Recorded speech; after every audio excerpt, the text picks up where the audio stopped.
The Marvel Cinematic Universe. The biggest pop culture movement since the Beatles, $22.5 billion at the box office, and we found the one guy who doesn't have a clue what we're talking about. With two fellow MCU nerds to help guide his hand along the way, one thing is for certain, we're with him until the end of the line. Welcome to Colin Brain versus the MCU. On your left. Hello and welcome again to your new favourite MCU podcast designed for your ear holes.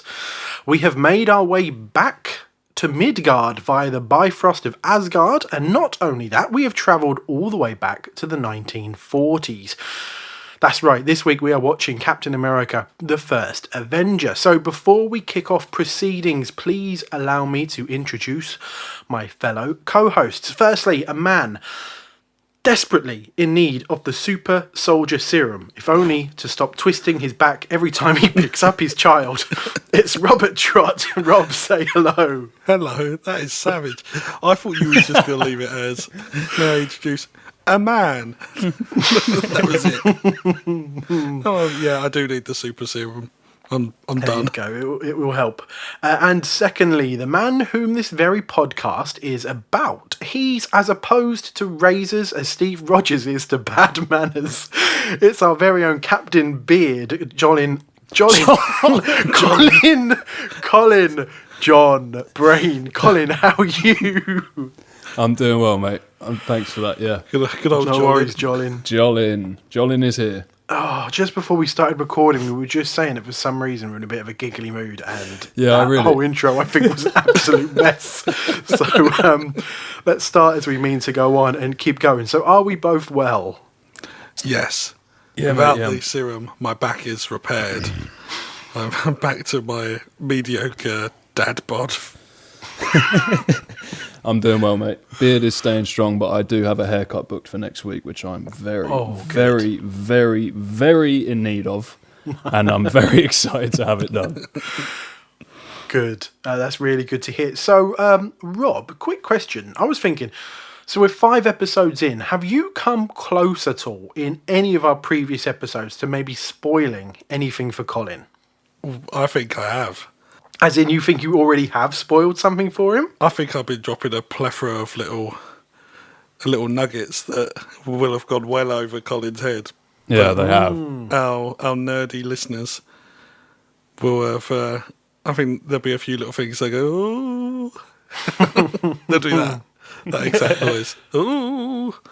Good, because there's been a couple of times where I think I've tried to hint at certain things maybe on the horizon, and I've had to choose my words very carefully. I think I've done well so far because I'm not the best at keeping spoilers to myself. Oh, you're not? Oh, jeez. I'm not. So, God, I hope I don't jinx myself now, especially for this episode as well. So, Colin, I think we've mentioned this as well in maybe episode 1 of this podcast, that we actually did go see Captain America, the First Avenger, when it was first released at the Cineworld in the O2 Arena in London. Yes. So I have to ask, before we dive into the film, did any of it sort of come back to you whilst watching it, or had it just all completely vanished?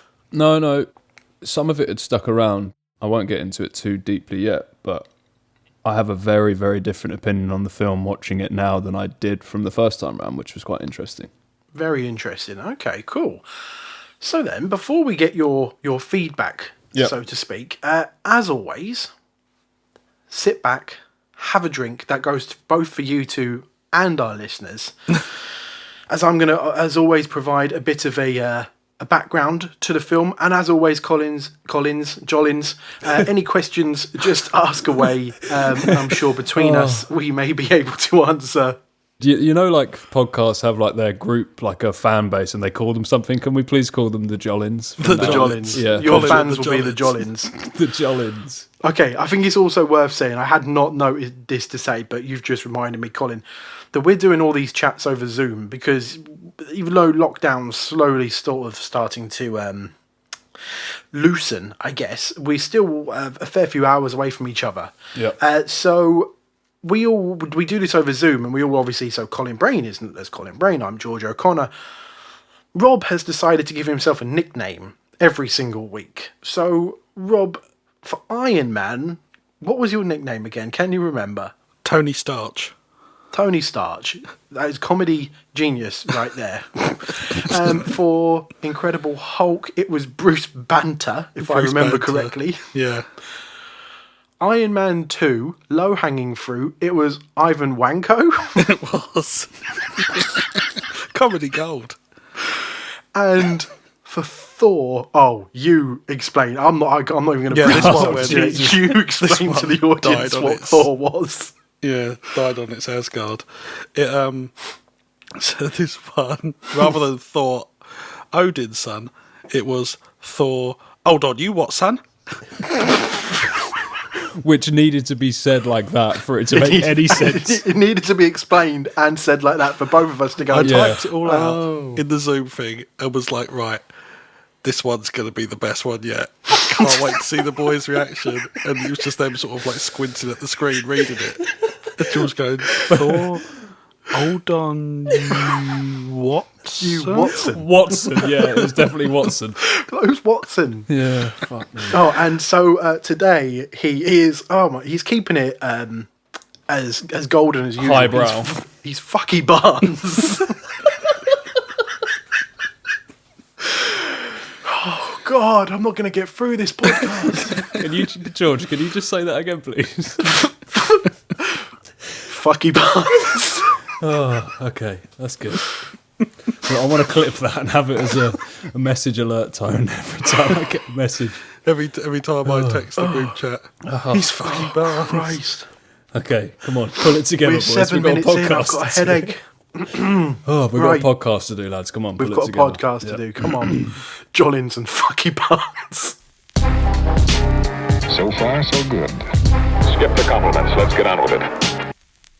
So, Captain America was actually meant to be the first film in the MCU, but there was a few years, really, of disagreements in terms of the script, as the creatives at Marvel just kept going back and forth as to whether the film should be in the present day or in the 1940s and deal with the origin story of Steve Rogers.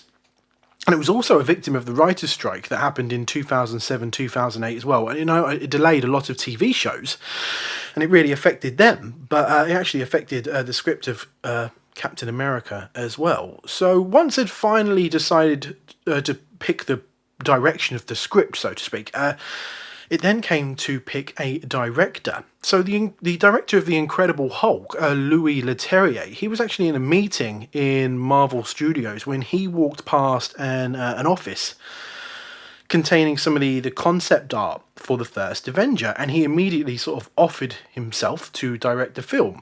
They actually ended up turning him down, as they wanted someone who'd had their previous films maybe shared like a visual aesthetics, or they shared some sort of similarities. So Marvel actually approached a guy called Joe Johnston, who had previously made a film called The Rocketeer. Now that was a comic book adaptation filmed in 1991 about a pilot that comes across a prototype jetpack that gives him the ability to fly.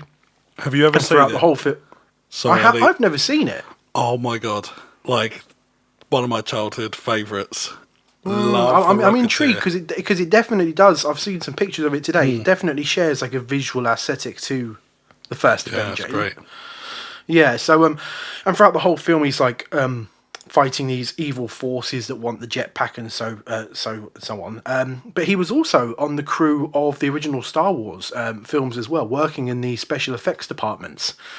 So in terms of casting, as always, the casting net was set pretty wide.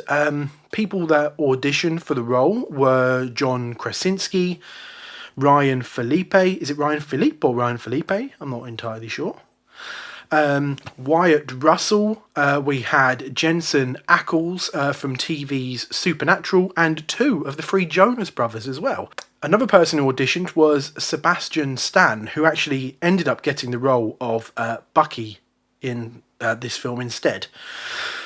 So after auditioning, Chris Evans, who actually ended up getting the role, suddenly had second thoughts after his audition. He thought the audition went well, but he'd previously already just played the Human Torch in the 2 Fantastic Four movies. So both of those were considered disappointments, really. So he questioned himself as to whether he wanted to jump into another superhero franchise. But he told himself that, many others had auditioned for the role, and it was likely that he was never going to hear back from Marvel, really, until they called. So he's quoted as saying, "Getting the Captain America offer to me felt like the epitome of temptation. It's the ultimate job offer on the biggest scale. I'm supposed to say no to this thing, though. But it felt like the right thing to do. You see the pictures, you see the costumes, and it's all so cool. But I'd woken up on the day, and I actually said no, and it felt good to say no." So Marvel actually ended up going back to square one in terms of casting, until Robert Downey Jr., Iron Man himself, was shown Chris Evans' audition tape, and he immediately got on the phone to Chris Evans and explained to him Marvel's plans, so to speak, and why this would be a big mistake for him to turn it down. That actually managed to convince Chris Evans to change his mind, and he then agreed to play Steve Rogers. However, that good old contract arrived that we always like to mention here, and upon noticing it was a 9-picture contract, negotiations were then stalled yet again, really. Now, after some twisting of the arm, Chris Evans eventually got his contract down to 6 appearances, with the option to be more if he wanted it to. He's actually very open about it in interviews now. He mainly just wanted to get the fact across that Fantastic Four had scared him so much. So here's another quote from Mr. Evans. He says, "Thank God the movies are good, because the biggest thing I was worried about was making shitty fucking movies. I don't want to make shitty movies and then be contractually obliged to make more garbage." So I can kind of see his point, and I can kind of see his point even more after seeing the Fantastic Four movies. So just before shooting began, Marvel actually approached a guy called Joss Whedon to write and direct the Avengers. Now, Joss Whedon is a bit of a contentious subject. He was the previous showrunner of Buffy the Vampire Slayer and Angel and Firefly and shows like that. And he came with a devoted fan base, and he himself was like a self-confessed comic book nerd on the Buffy set, and he also did reshoots on the Justice League movie as well. That apparently the allegations are that he's very abusive, very controlling on set, and it's safe to say that after some of the more recent allegations as well, I don't think he'll be working in Hollywood ever again. We will go more into Joss Whedon in the future, but maybe, we'll have to maybe try and separate the man from his work. We'll see when we get round to it, really. But, just as soon as he started to write the Avengers movie, he started looking at the shooting draft script of Captain America and see if he could maybe connect some dots and plant some seeds, so to speak. As he put it, he says, "I just got to make some character connections. The structure of the thing was already really tight and I loved the script, but there's a couple of opportunities where I could find his voice a little bit more and make the connection so that you understood exactly why he wanted to be who he wanted to be." And so, yet again, I'm actually very glad to say production on Captain America the First Avenger was smooth. There was no real issues. It had the contracted reshoots that we mentioned last week, I think, and it made $65 million on its opening weekend. That is actually exactly the same amount that Thor made in its opening weekend when it was released 2 months previously. It had positive reviews. It ended up making a total of $370 million worldwide, with both fans and critics in agreement that Chris Evans was perfect in the role of Steve Rogers. So, Colin, what did you think? I think I'll have to agree with the fact that Chris Evans was a great choice for the role, which is so crazy that I remember one of the things I really didn't like about it when I saw it was I just didn't think he was very good. Interesting. Which seems really odd. I mean, maybe I was just in a bad mood when I watched it or something, but I thought he was really good. I think out of all of the films that we've watched so far, this was the first one where it felt like they really nailed a female character, and the romance between him and Agent Peggy Carter was done really well. All that being said, I wasn't a big fan of the film overall, though. Okay, interesting. I'm very intrigued to get into reasons why. Rob, as well, initial thoughts on the rewatch? I've always liked the film. Like, I've always liked it a lot. But this was the first time that I watched it where I was I sort of took into, because we're sort of delving a bit deeper now and we're looking into the context of things and so much has followed, and also looking at the Joe Johnston effect. Yeah. So if I love it, I really love it. I sort of, the more I've watched it, the more I like it and can forgive what I previously would sort of put it down for. Yeah. So this is maybe my least revisited Marvel film, because I've always had it in my head that the first half is very strong before having a, maybe this is too harsh a word, boring final act. I do still have some issues with the final act, but for the most part, I think this is really, really entertaining. I love the pre-serum Steve Rogers. I love some of the early action sequences. I love the parts of him travelling around America and trying to sell bonds and all of that. And Chris Evans is great in this. So let's jump into a deep dive, because I'm very intrigued to get both of your thoughts on this. So, in the present day, scientists in the Arctic uncover an old frozen aircraft. And in March 1942, Nazi Lieutenant General Johann Schmidt and his men steal a mysterious relic called the Tesseract, which possesses untold godly powers. In New York City, Steve Rogers is rejected for World War II military recruitment due to his various health and physical problems. Now, whilst attending an exhibition of future technologies with his best friend, Sergeant James Bucky Barnes, Rogers again attempts to enlist. Now, overhearing Rogers' conversation with Barnes about representing his country in the war, a Dr. Abraham Erskine allows Roger to enlist. So Colin's already sort of given us his thoughts on Chris Evans. What about you, Rob? Anything to add? He's so good. And the weird thing is, like, the Fantastic Four films, not good. But they were never not good because of him. His Human Torch is one of the highlights for me. Like, he nailed that arrogant knobhead character. Yeah, he was great in this. I can't imagine anyone else now. Like, Wyatt Russell as Captain America, get out. No. It would just be weird. Whereas I think he's got that earnest quality. There's something about the character that is so inherently good. And it's when you've got these characters that are like, their starting point is arrogant, and so you got Thor, arrogant, bullish, we're just, hot-headed, doesn't think things through. Tony Stark, who's ego-driven, and here you've got like your classic hero will literally jump on, a fake grenade and put his life above, other people. Yeah. So I think the fact that he gets that across in a way that, because he could easily be a boring character, he could easily be just a goody two shoes that isn't interesting, but he makes it. He really sells it. Yeah. No, I can't quite put my finger on what he does to do that, but No, it's very true. It could very easily have been a boring character, like you said, just a goody two shoes, quite one dimensional. But it's not the case. Colin, how do you feel with the pre-serum Steve Rogers? I think they overdid the whole adult head on a prepubescent 10-year-old's body.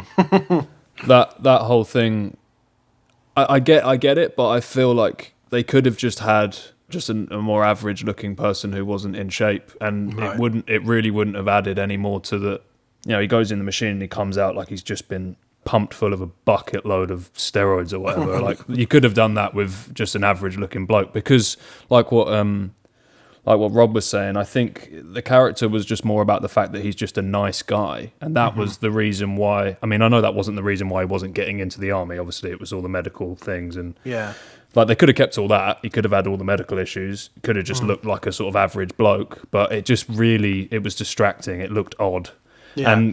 And because his voice is very manly and deep, it just was really, really throwing me off. Yeah, there's some shots where I think it really, really works, but there's some shots that I say dated. Obviously, it was like 10 years ago, 9 years ago.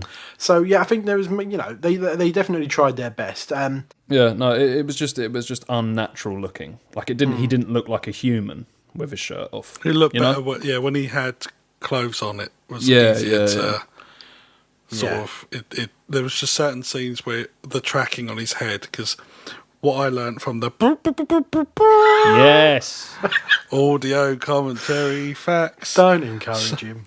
I love it. So the commentary this week was by old JJ himself, the only JJ that matters, Joe Johnston. Whoa.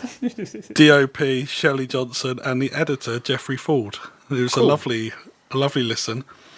Yeah, so they actually did those scenes with a fully beefed cake Chris Evans acting out all the parts. They would have a body double do the same sort of blocking, and then they would digitally shrink him or use body doubles for certain and put his head on.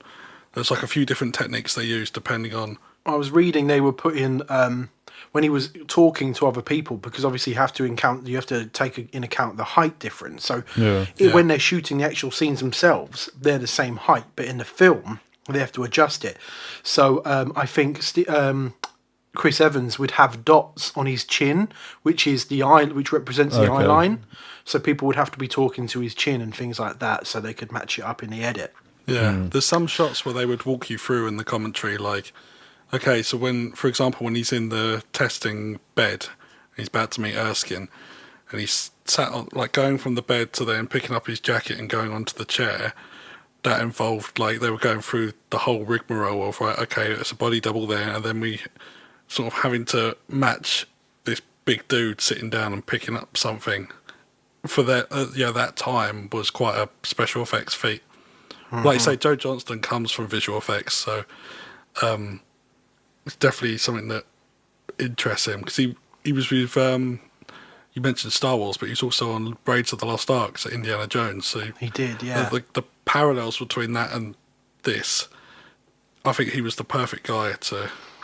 There's even a little reference to Raiders, I think, at the beginning of this, when Johann Schmidt finds the Tesseract, I guess, the cube, and says, and the Führer is too busy looking for trinkets in the desert, which is obviously them looking for the Holy Grail in Raiders, which is interesting.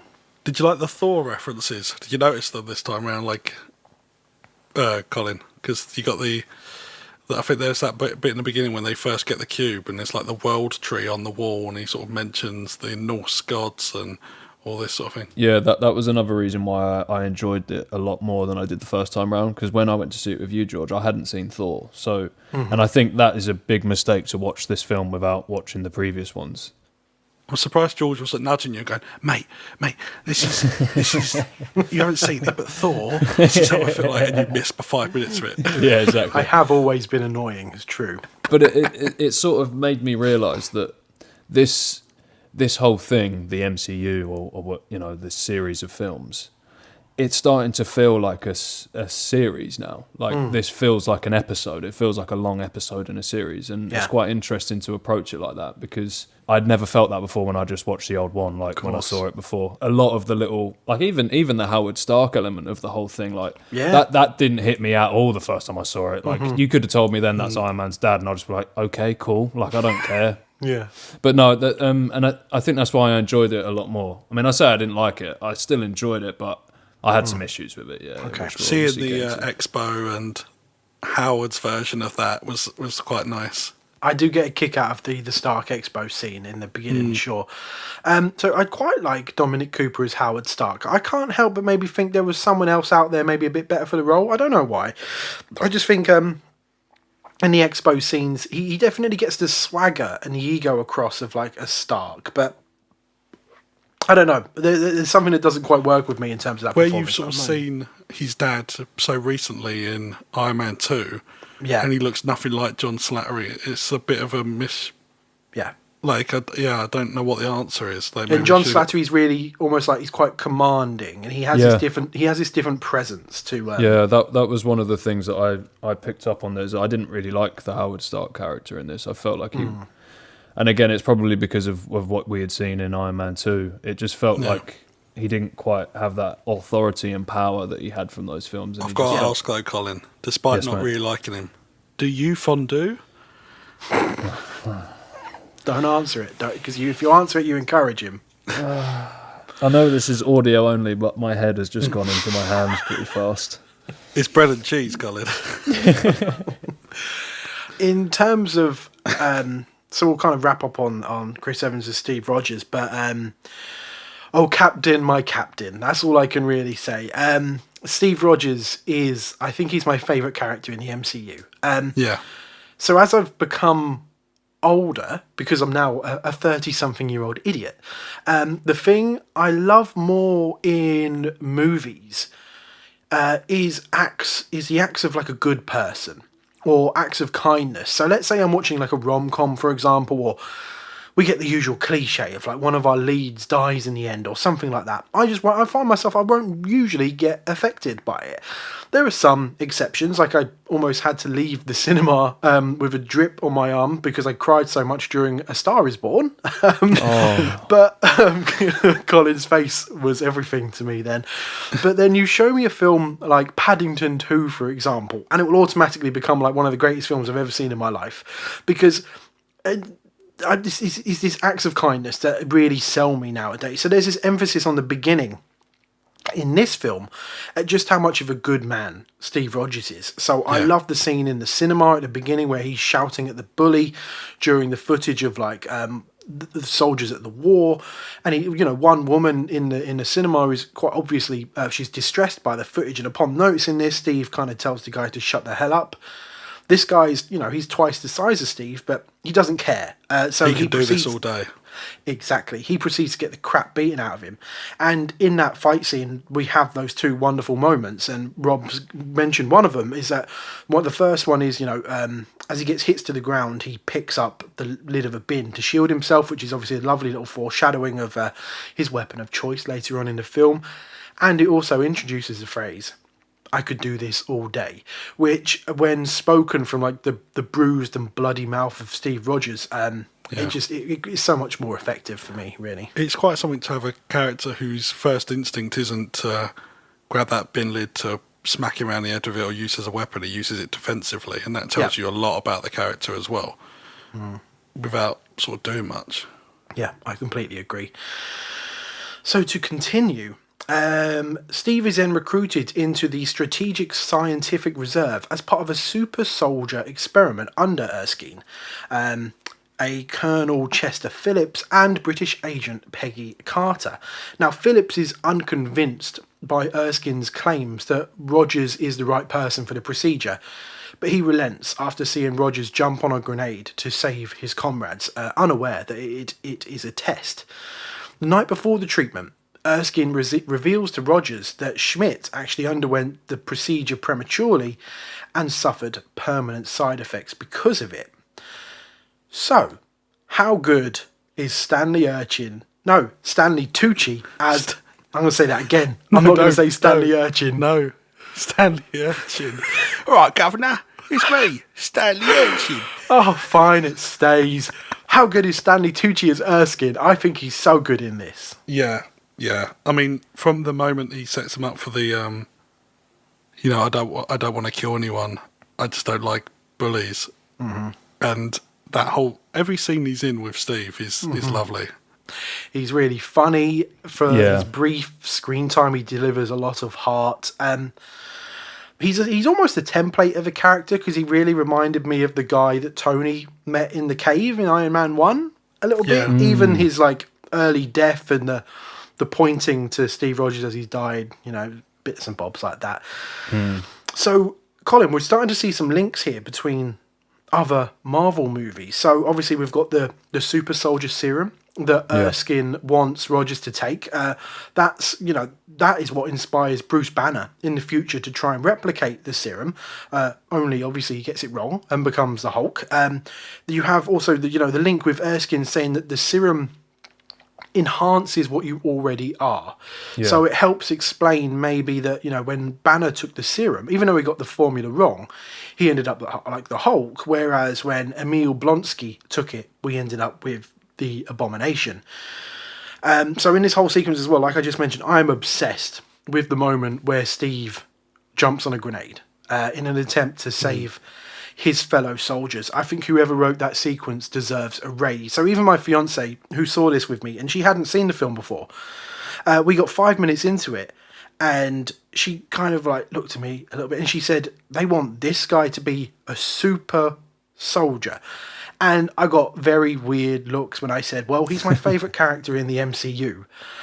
And then the grenade moment happened and she looked over and was like, okay, I get it. Yeah.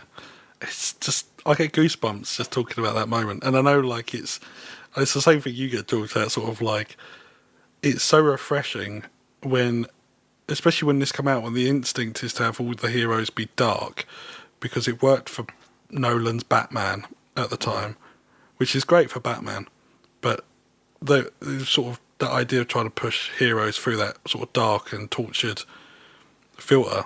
So then you've got this character that the simple act of, when he say get back to everyone, like instant goosebumps every time I watch it. Get like proper welled up. The music's great in that sequence as well. Like all of it. And you say about Erskine and that.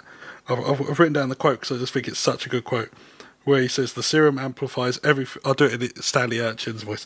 The serum amplifies everything. So good becomes great, bad becomes worse, because a strong man who has known power all his life may lose respect for that power, but a weak man knows the value of strength. So good. It's his natural accent, old Stanley Urchin. Stanley Urchin. I'm never going to let that die. What did I say? Stanley Urchin, and also in Iron Man 2 we had you look like two grapes fighting over a seal. Oh yeah, that was a good one. I also like the moment from that bit when you finally saw what was his name? The Colonel. What was the Colonel's name in this? Tommy Lee Jones's character? Yeah. Phillips. Phillips, yeah. It was just so good to see him finally get like a backhand, like a metaphorical backhand, because I mean, I think he's a great actor as well. But, I mean, that character is just the most like arrogant, just piece of shit. Like you just want him to get. I love when he's like, he's still skinny. Yeah, exactly. But that was nice to see, like a final moment where he was like, "Oh, okay." Yeah. Which again, that goes back to what I was saying about he didn't need to be as scrawny and skinny looking as possible, because you kind of felt like even when he did get the serum and he became big and that, it still didn't really change Phillips's mind on who he was, because ultimately it felt like he just didn't like him as a person. He still sidelines him, doesn't he? Yeah. So then, by this point, Colin, because I know you said you've got issues with the film, do we still have you, or has already like? No, I'm still feeling good. I mean, I don't know if it's just me, but that whole sort of uncanny valley that we were talking about last week, I just felt like there was a lot of that going on again. Obviously, with him having the scrawny body and that was quite a big thing. But even with some of the shots when Agent Carter first appears and some of those, there were just moments where it kind of threw me off a little bit. That was the only part at this point that was kind of... And I think, in general, like, we'll get to the Red Skull in a little while, I'm sure, but was that CGI, that his head? Because it looked a bit odd to me, and I'm confused as to why they didn't just do it with special effects makeup, because it wasn't exactly like the skull was some giant, massive thing that you needed to put loads of effort into, and that really threw me off as well. But we'll get into that. Oh, here we go. please fill me in. Commentary facts. Please fill me in. So the skull makeup was actually a mixture of, I think they did CG on his nose to make that sort of concave inwards. Because with prosthetics you can build out really well, but you can't sort of build in. Whereas the rest of it, a lot of it was for them. The mask scene where he takes off his mask for the first time, that's a mix of digital effects in which it was like a fake real head. So he's wearing the makeup and he's sort of wiping. I don't know what I'm motioning. People can't see me motioning. But yeah, as he's removing the mask, it sort of switches from a real mask from digital to a real mask. It's almost it's a sort of mix of everything. Yeah, it's almost as if you guys have set me up, because Schmidt and Dr. Arnim Zola harnessed the energies of the Tesseract, intending to use the power to fuel Zola's inventions, mounting an offensive that will change the world. Schmidt discovers Erskine's location and sends assassin Heinz Kruger to kill him.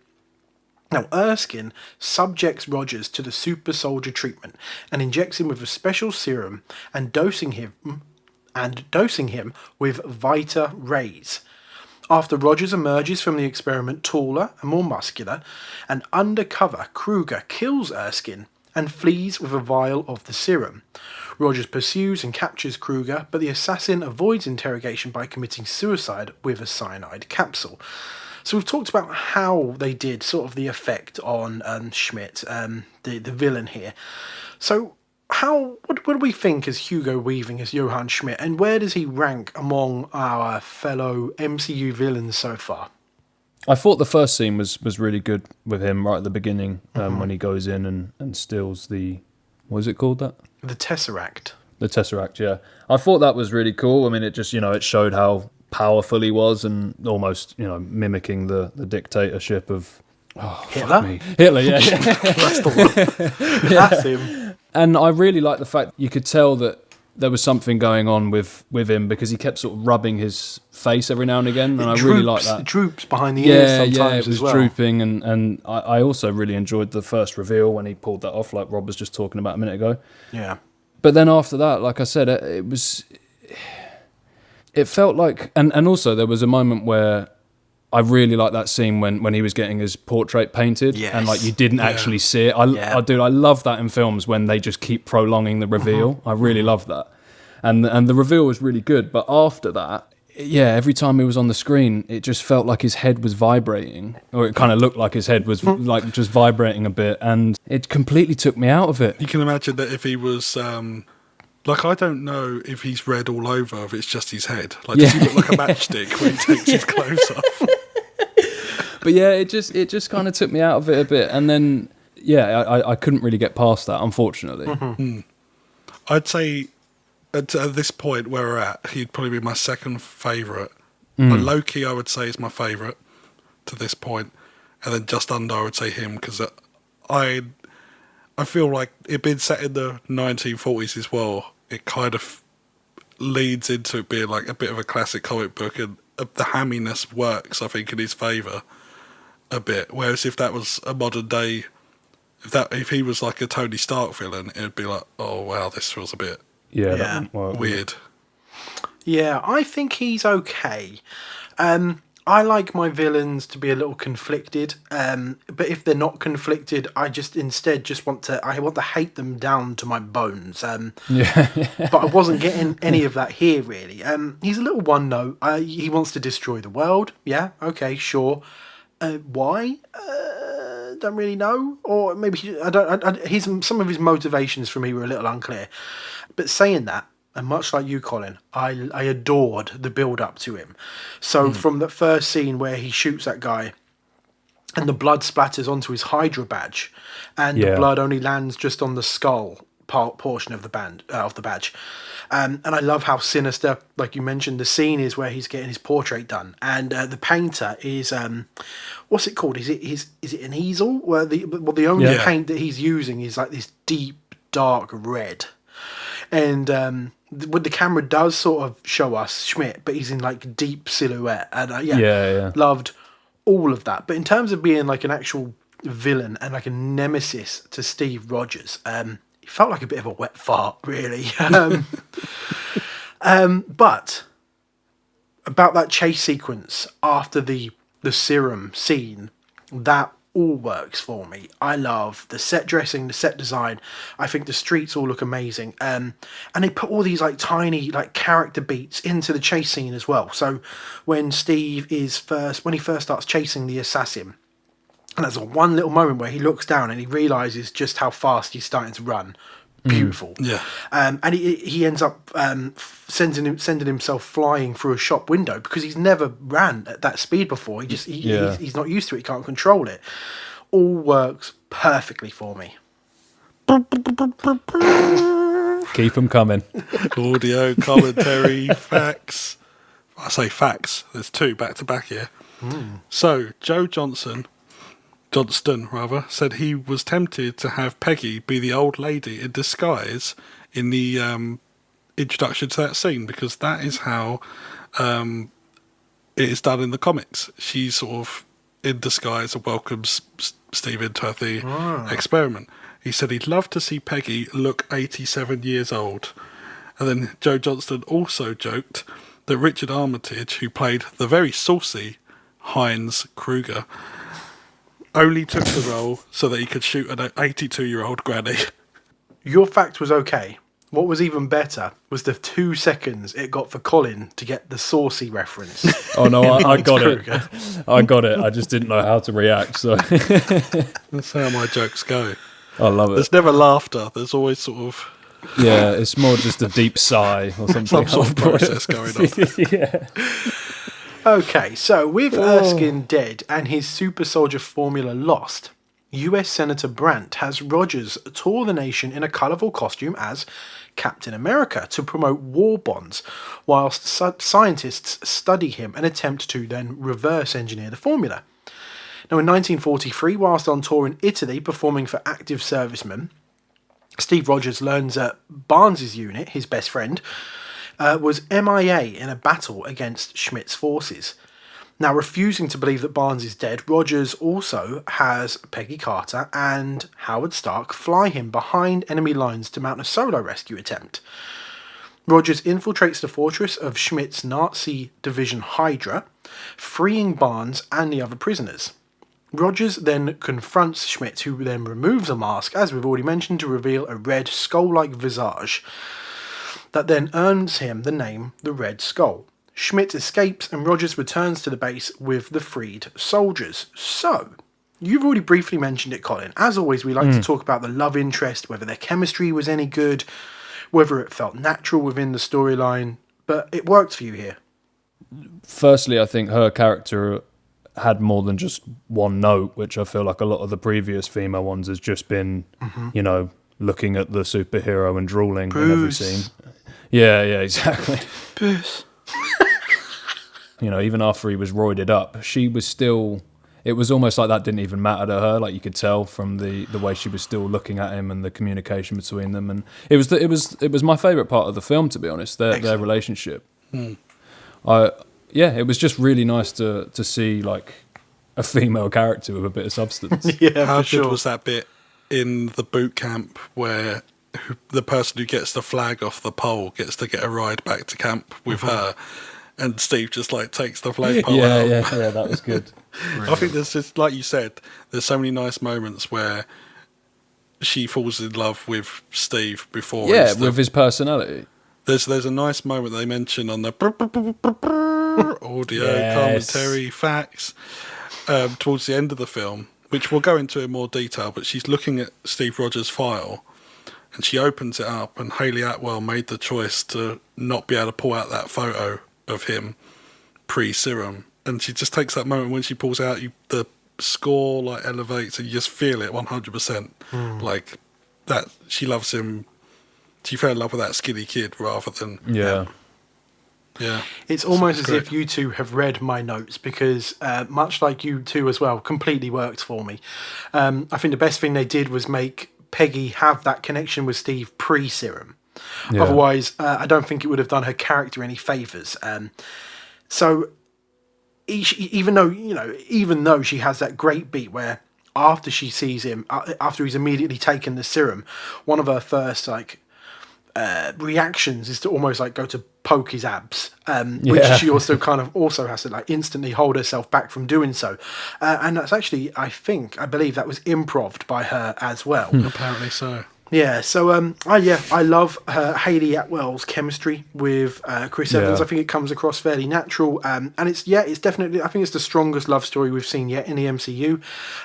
Pepper and Tony felt like a lot of flirting instead of falling in love, maybe. Not even close. The less mate. said about Betty Ross in The Incredible Hulk, the better. Rob, can you do it again, please? Bruce.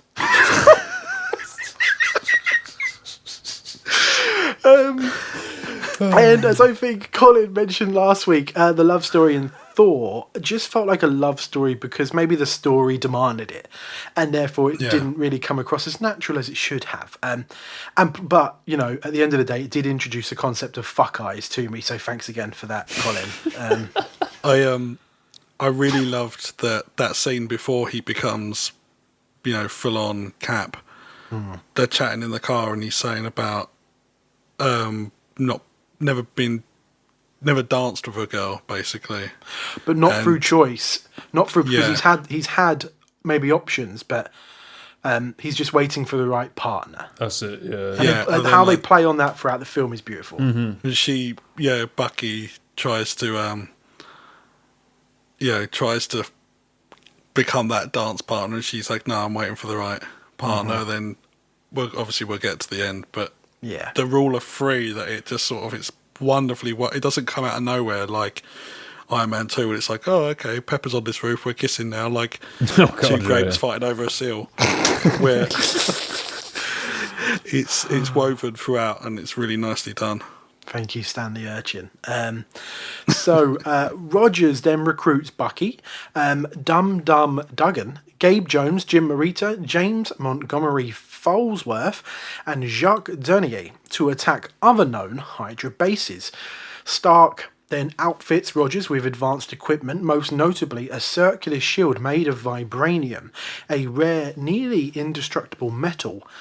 Rogers and his team sabotage various Hydra operations, all whilst he and Carter begin to fall in love. The team then assaults a train carrying Zola. Rogers and Jones succeed in capturing Zola, but Bucky Barnes falls from the train to his death. So this is where it actually starts to get a little bit wobbly for me, because I think the montage of Rogers and co. on their various missions, I'm going to say it was boring. I think it lacked any imaginative ideas in that montage. To me, it consisted of Chris Evans standing in front of various green screens pretending to throw his shield. It was awful. Yeah, it's the first time in a film I actually wanted to look at my watch and see how much time was left. So I kind of get that they wanted to kind of get across a sense that how much time had passed and that Captain America's been dismantling various Hydra bases for whatever amount of time. But to me, it just needed more imagination to it, maybe, or introduce some action beats or some character beats as interesting as that first chase scene we saw in the beginning with the assassin. Yeah, it felt a bit too crash bang wallop. It was just... Well, by the way, was this film shot in 3D? It was post-converted to 3D. Oh, because, my God, man, there was far too much of everything flying at my face throughout that. And that was... You that just kept got to coming... spare a moment for the cameramen that gave their life. But there were so many points throughout that film where I just kept going, this was very intentionally made for a 3D audience. It was. It felt like the shield every other throw was coming at your face. Yeah, especially in that montage. Yeah, there was a lot of that going on. There was a little moment where he's letting all those prisoners out, where someone's like, "How can you do this? Like, are you prepared or something like that?" And he's like, "I've knocked out Adolf Hitler 200 times." And that whole sequence of just want to touch it briefly, the montage, there's a lot of montages in this film, and I think that goes against it. Yeah. But that Star Spangled Man montage works with completely all the for war me. bonds. I love and that. And it's a fun fact, did you know? Audio commentary facts. Mate, are you going to have anything for the trivia section? Because you're just You throwing better them out, believe man. it. You are throwing them out. You better believe it, Brainy. I've got some gems. Jolin. That was written by Alan Menken, who is known most for doing the music for Beauty and the Beast, Hercules, and Tangled, those sort of things, which also nicely ties into the Expo music that was done by the Sherman Brothers for Iron Man 2. And they were obviously Disney people as well, so the same sort of eras as Howard Stark's music this was made. And I thought that was ruddy, brilliant. Oh, your trivia better be good, because I think Colin Oh would yeah, like that was a good one, mate. That was a very good one. I've gone for the music angle too many times. I want to impress him with something different. You know, George has jumped on the music bandwagon for this week. He hasn't. It's low-hanging fruit. I'm working for it. Now, before we start moving on to the end as well, I know it's only a small role, but maybe let's give props to Sebastian Stan, who plays Bucky as well. For his limited screen time, I quite like him in this. I think he works really well with Chris Evans. And I guess this needed to happen story-wise, really, because I think in most Origins, we need some form of fall from grace. But instead of having Cap be defeated or anything like that, well, I guess he is defeated in a way because he loses his best friend whilst out on a mission. So that it all works for me. Yeah, it works for me. I like, from that first alleyway scene where like, I buy their friendship. I think it's really nice. I think we talk about that montage of them all on missions. I think it's a shame because they do mention with the that they were longer scenes. Basically, they filmed longer moments with little maybe dialogue and stuff like that, and that got lost to sort of turn it into like a pacey montage. So maybe we would have felt the loss of Bucky a little harder if we would have had more scenes with him with Cap on these missions. There's a nice moment where he saves him from a sniper and Cap like salutes him. Yeah. I liked. Yeah, which is overly memed now. I think if you type in Is it? Captain America, the first one is the salute. So, But I think it just shows even more how great Chris Evans was, because even though Bucky wasn't in it a whole lot really, you felt it. You felt it when he was gone, just through how good Chris Evans was playing the role. And I love that little bit when I think it's when they're in the pub and Agent Carter comes in and he gets totally fucking ghosted by her, and then I think he turns to him at one point and he's just like.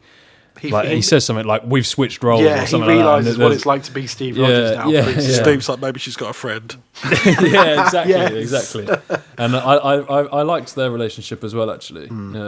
Yeah, the character work is really strong in this. Yeah, no, it really is actually. Even just talking through it now with you two, like it really does show how well They go back to that same pub as well, don't they? That's Yeah, after, yeah, and it's all bombed up and completely fucked up. Yeah, and he can't get drunk, and that is like, he can't even drown his sorrows. That's how. Yeah, that's a lovely little Really, moment. really good.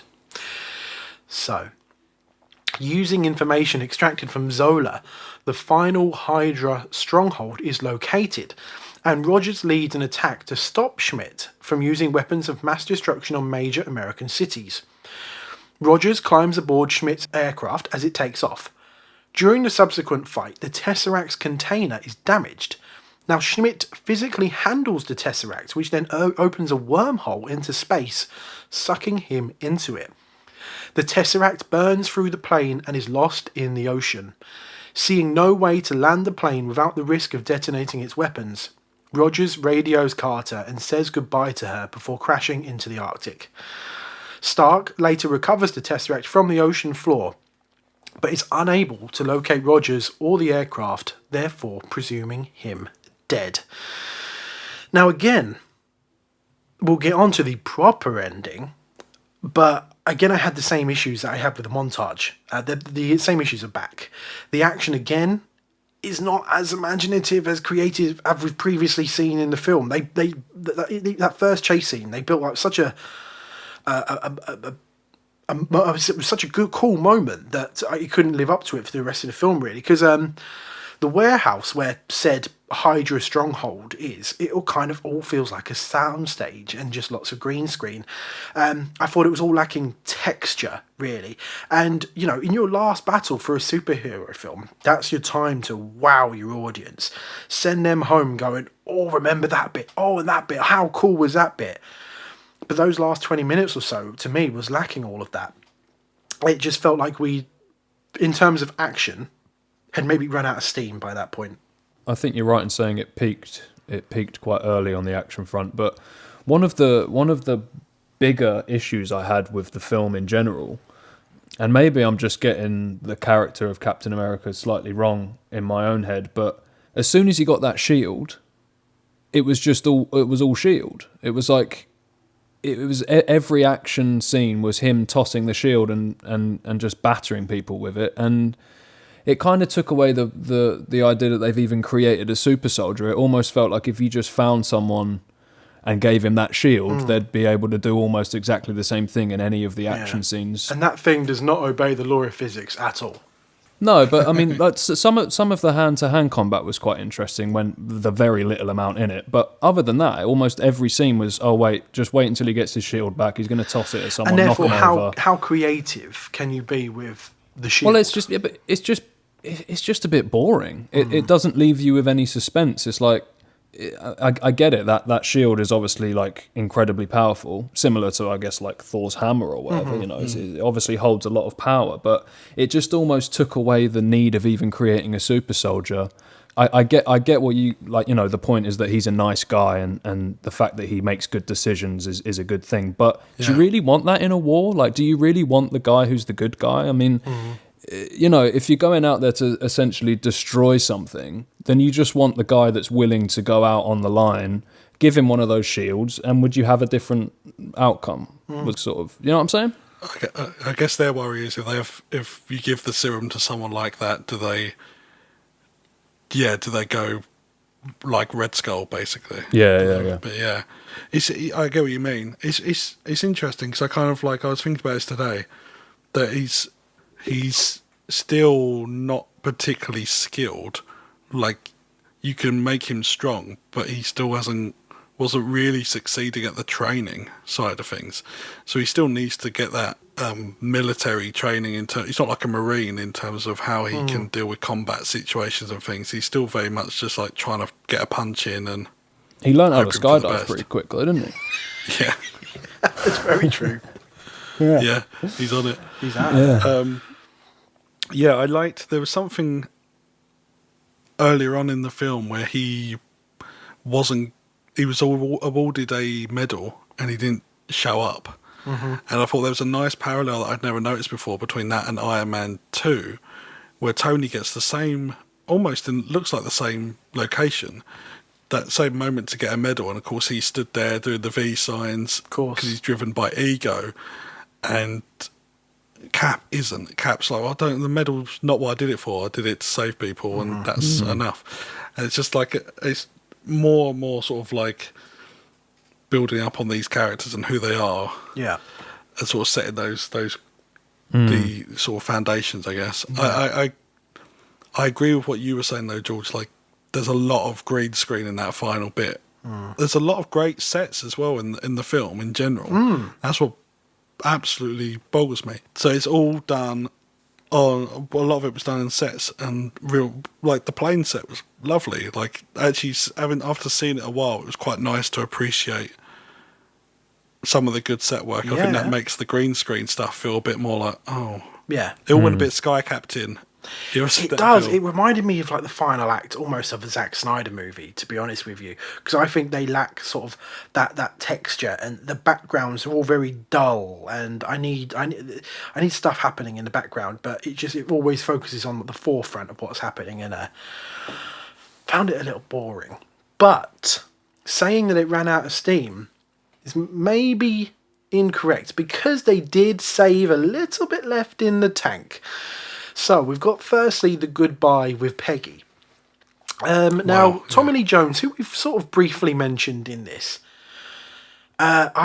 he's got just this wonderful moment where Steve, when he radios Peggy, he just has to say one line, and Tommy Lee Jones's character, I think it's Phillips, like we said, he already he's read between the lines and he knows what's happening, so he just clears out the room straight away. He's pointing at people and asking them to leave, because he knows what's about to happen, so he allows Peggy to be alone to have that goodbye to Steve. It's all in the background, but God, it works. The dialogue is heartbreaking, as Rob already mentioned, as it's all connected to like their previous interactions throughout the film. So it's all to do with Steve never having the opportunity to A, take someone out dancing because there wasn't any offers, but B, because he was waiting for the right partner. So it's all completely heartbreaking, because even she says, like, we'll make a deal to go meet at this club next week for our first date, only for then, the radio to go dead. We're 5 films in, and to me, this is by far the most emotional moment we've had in the MCU so far. I'm getting goosebumps talking about it. It's the whole, we had the band play something slow, and I don't want to step on your toes, and just the dialogue is so good. He doesn't even get to finish that, does he? I don't want to step on you, and it just cuts to static. Yeah, it's just so well done. It's a testament to how well their relationship is developed. Yeah. Did we get you by the end there, Colin? Yeah, I mean, probably not to the extent that it got you to. I didn't have a box of tissues, crying my eyes out. But yeah, no. But again, it's kind of what I've said about this film from the get-go. Is just the character development between those guys and a couple of other characters was like the main the main part of the film that I really enjoyed. Yep. And yeah, it was like a pretty deep moment or emotional moment towards the end. Yeah, definitely. And just when you think it can't get any sadder, we actually get to the last scene. So Rogers then awakens in a 1940s-style hospital room, hearing a radio broadcast of a baseball game that he attended in 1941. Rogers grows suspicious, flees outside, and finds himself in present-day Times Square, where S.H.I.E.L.D. director Nick Fury informs him that he has been asleep for nearly 70 years. Upon asking if he's going to be okay, Rogers simply replies, "I had a date." So that's our ending, and it's so downbeat considering, you've got Steve Rogers, Captain America, he's dismantled Hydra, he's defeated the villain, he's saved the world, or he's saved America, I guess. He's got a medal. He's got, yes. Excelsior! Oh, there it is. I'm really annoyed because I awkwardly brought out the medal bit in order to set up the Stan Lee thing, and I just forgot. And then we moved on to an emotional scene. I'm like, I can't just start going Excelsior. I thought it'd be bigger, right? That was the line he had in this one. Yeah, Is that what I he thought said? he'd be Tyler. Yeah, that's it. Yeah, sorry, yeah. Oh, dear. Yeah, as you were. But yes, but of course, Steve, he's been asleep for, as far as he's concerned, only like a day or two has passed, I guess, and he's woke up and he's lost his best friend and the woman he fell in love with. So I guess you could say story-wise, he jumped on the grenade again, but this time the grenade was real. Colin, did that get you pumped to see him again in present day? Most definitely. It made me realise that I wish that what I had just seen was like 45 minutes of the film and we could just carry on and get cracking. Yeah. And that's what I meant by when I was saying, like, because we're watching these, like, once a week and they're almost episodic to me now and it feels like we're watching a TV show. It felt like overall this one was a bit of a filler episode. And it was one of those where the last scene makes you want to quickly get on with the next episode. But I loved the ending, that end sequence when he wakes up in the kind of fake room with the radio on, and he sort of says that he was at that game or something like that, wasn't it? Like, that whole bit was great, man, and it definitely was like, I want to watch more. Yeah, like, it did a great job at me wanting more. Wanted the nurse that comes in to be played by Scarlett Johansson. And it would be Natasha Romanoff.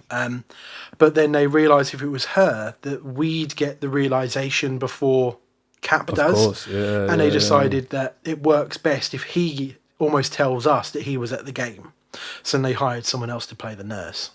I'm not going to say it's my favourite ending to a Marvel film because Colin might then be like, I don't really want to watch any others. But it's one of my favourites. I love that moment so much, and it works. That whole, like, I had a date is such a good last line. Like, it's not about anything else other than, it's not about the villain, it's not about any of that. It's not about how long have I been asleep, like what's happened, who's president, nothing. Like, I had a date. Funny you should mention that, because new segment, special feature fact, it's a bonus fact. He's only gone and done it, it's a bonus fact. So, in that end scene, there was quite a lot that was cut, dialogue-wise. So, there was a moment where Nick Fury said, my name's Nick Fury, I'm from S.H.I.E.L.D. He said, you would have known it as the Strategic Scientific Reserve. So he's linking those two things. Was an original line. I did think that watching this. Yeah, he says, Cap says, where am I? And he says, 46th and Broadway. Then he said, we didn't know your mental state, so we thought it best to ease you in slow. I think he just says we thought it best to ease you in slow in the theatrical. So yeah, then Nick Fury says, my docs say it was suspended animation, or it could have been Dr. Erskine's formula, that the extreme cold, I don't know. So he's talking about... Well, that was the one big question how my he survived. fiance had at the end. She was like, so does he not age then? I said, yeah, he ages, but he's been asleep in the ice. She went, so how old is he then? I said, well, technically, I guess he's in his 80s or 90s now.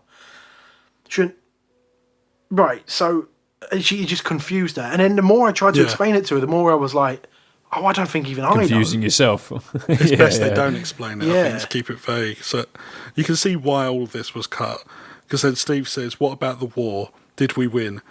And Nick Fury says, "Hell yes, unconditional surrender. Taking down Hydra was a big part of that, but the world hasn't changed all that much. There's still lots of work to be done, a soldier's work. The world can still use a man like you, Cap. There's a place here for you." That all feels too much. like exposition to me. I think the only part out of all of that works is Cap maybe saying, "Did we win?" Everything else I think is unnecessary.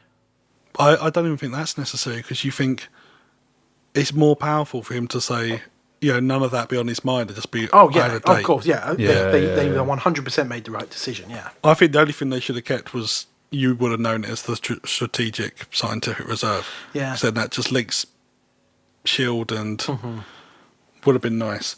But I think it was the right call to have him sort of say, "You've been asleep, Cap." Like that's all you need. Yeah. Like, Yeah. yeah, I think it really works. Asked But him it if was he's interesting okay, and then he watching says, "Yeah, I had a date." watching the extra scene and sort of getting a bit more of an idea of what they always sort of do these extended things with Nick Fury. They just cut him. Must be raging. Poor guy. So that's our ending to the film, and it's so So let's go on to our ratings out of 5 for our Letterboxd account. Now, I'm sure all you listeners already know by now what we're talking about. So what we're doing, we're ranking all the films out of 5 as well, and we're putting them onto an app called Letterboxd.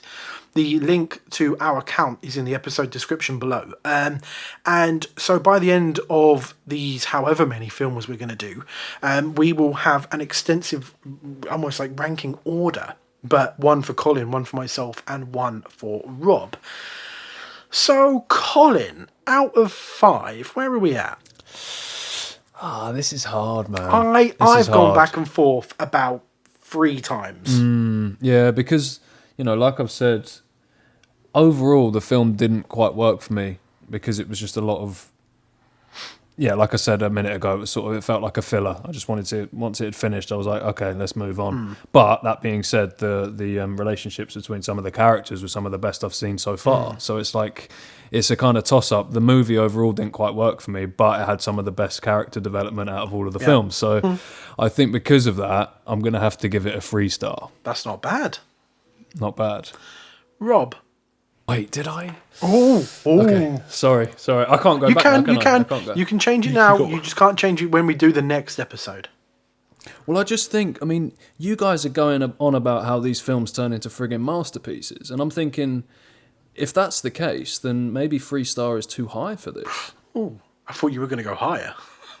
Oh, you're not happy with that, are you? No, you can't change it. I would say judge it on what you've seen and how you feel about what Yeah, I've seen don't judge it now. on what's coming. I'll go 3. I'll stick to it. I'm not going to change. I've said 3. It's 3. Cool. Rob. 4. Ooh. Now, Hello. we had some discussion last week saying that my ranking has been harsh. But I've got a new system because it suddenly dawned on me. I gave Iron Man 1, the thing that started it, 3 stars, which is bang down the middle. And I still agree with 3 stars. But now I got that interesting way that I can go, was this better than Iron Man to me? And this was, like, character-wise, I definitely think it's flawed. And it's trying to do that Rocketeer, Indiana Jones kind of thing. So it can be a bit pulpy and B-movie and relying on montages and stuff. And the green screen can be a bit much. But I have so much fun with it, and the character stuff is so good that I've got to put it higher than Iron Man for me. So I'm giving it. I was torn between 3.5 or 4, and I'm going with 4. I think it would have been 3.5 before I watched it this time round. It's gone up a little bit. Yeah, this time I've always said it's a 3-star rated film. I enjoyed it a lot more on this time than I have ever before. So I've constantly gone back and forth today between 3.5 and 4 as well, because that character work is so strong, and it's the little moments of, Steve jumping on the grenade, taking on the bully behind the cinema, things like that. But can I live with myself if I give a film 4 out of 5 when I found 20 to 30 minutes of it quite boring? I don't think I can. So it's 3.5 for me. But that is still, I've had the most fun that I've had with this film since it came out 9 years ago. So I'm very happy still. Anyway, moving on. Here we go Trivia. again. It's trivia time. You know too much for your own good. Now that's what I call using the old head. Trivia. So I always forget who goes first. Me too. I was just about to say that too. I don't know. No I idea. can't remember who went first last week. We need to start writing this down or something. Yeah. Right. Shall I go? Yeah, go on then. Go on in. Not too sure. Okay, here we go. So, in the comic books, when S.H.I.E.L.D. were first introduced, they used to drive in floating cars. Now, whenever they were asked where they got the tech from, or how it was created, they would always respond by saying it's Stark tech, although they never explicitly said Tony Stark. Now, as we mentioned in the Stark Expo 1941, what is Howard Stark showing as part of that expo, Colin? Oh, the floating He's cars, showing right? a floating car. Which goes very wrong. Now, even though it doesn't quite go to plan, that's a nice little nod to the comics and the origins of S.H.I.E.L.D. in the comic books as well. But maybe it's even a continuation of that particular canon as well, by saying that it's Stark tech. Maybe what they mean is actually Howard Stark provided S.H.I.E.L.D. with that technology. Poker face. Okay. Okay. So, it's interesting we've both gone down the vehicular route this week, George. Because, you could say a lot about old Red Skull's choice of vehicles, but Loki and, not to be confused with Loki, but, they're not subtle. So you may watch it and think, that rocket ship he's got that's like a helicopter and zooms off, that's ridiculous. No one's ever thought of that, have they? Or have they? The fuck wolf. The what? The what? Sorry, I can't pronounce it. This is not going to be pronounced right. I'm sorry to any Germans. I'm sorry to any Germans. The fuck wolf. Triebflügel. I don't think that's how you pronounce it at all. Or loosely translated to thrust wing hunter, was a German concept for aircraft designed in 1944. The idea was that it would have vertical takeoff and could be used in factory areas where there were no airfields. It was only ever designed as a concept and was never actually put into full design. So the film is taken on this idea of Nazi vehicles that were actually sort of theorized or put in sort of at least put into blueprint form. Hydra then took this technology like the Tesseract and other things and designed them into reality. Okay, I think... Okay. All right. I think I'm going to have to go with Rob on that one. What? Yes. Is that 3-2 now? Did you You bring it think it back? was 2-2 here? Yeah, it's 3-2. You're taking the lead, man. 3-2. Wow, nice one. Yeah, I like that there's no clear sort of someone storming ahead. It's very neck and It's neck. very close, But actually. I It's a good hope battle. you're Unintentionally. not doing that on purpose, Colin. No. Honestly, mate, I'm not. Okay. I wouldn't do that at all. That's just the way it's been so far. Okay. But to be honest, I think the last 2 or 3 they've both been pretty good. So it's not been exactly an easy choice. I think the first couple it was quite, Do you want to hear what my backup was? Go for it, man. So, do you remember the scene in which there were 3 Nazis that come to check in on Red Skull? And he basically does a test of his gun and blows them all up. Because they're like, Hitler don't want anything to do with you anymore, you crazy matchstick-looking mother fudger. Well, they were named by the by the director as Roda, Hutter, and Schneider, which were the band names, the individual names of the band Kraftwerk, the German progressive techno band. Okay. I'm not sure how they feel about being compared to Free Nazis that get killed by Red Skull. Oh, Christ. Was it because he hated the band or loved the band? I can't quite tell. Yeah, he didn't say. So we are aware that there is a post-credit scene at the end of this, but it is a brief teaser to the Avengers. So we've decided that since Colin has managed to go like the last decade without seeing these films, not even a trailer, that we should keep this going. So, and the trailer in question does also contain a villain reveal. So we have politely asked Colin not to watch the post-credit scene. Because yes, next week it is time. We are back in present day for our first Avengers movie. Colin, are you excited? Apprehensive? I am, actually. No.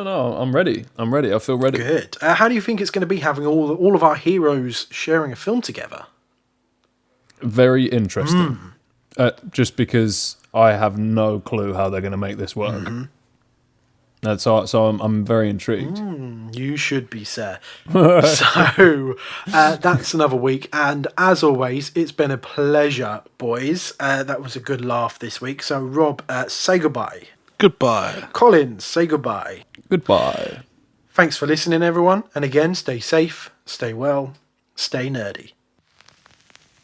Next time we meet, let it be in peace and friendship. This is as far as you're going to get tonight. Such valuable stuff. All in a night's work. Sweet dreams, little friend.